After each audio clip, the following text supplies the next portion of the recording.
তৃণমূলের আমলে রাজ্যের হাসপাতালগুলিতে থ্রেড কালচারের একাধিক অভিযোগ উঠে এসেছে। এখনো পর্যন্ত কোনো পরিবর্তন হয়নি। এবার এই বিষয়ে কংগ্রেস নেতা অধীর রঞ্জন চৌধুরী বলেন, পশ্চিমবঙ্গে বেহাল স্বাস্থ্য ব্যবস্থা।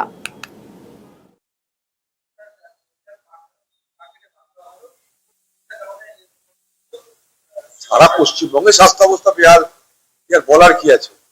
পশ্চিমবঙ্গের মানুষ যাদের কাছে কিছু পয়সা আছে, চিকিৎসার জন্য হয় সরকারি হাসপাতাল বাদ দিয়ে বেসরকারি হাসপাতালে যায় কিংবা অন্য রাজ্যে চলে যায়।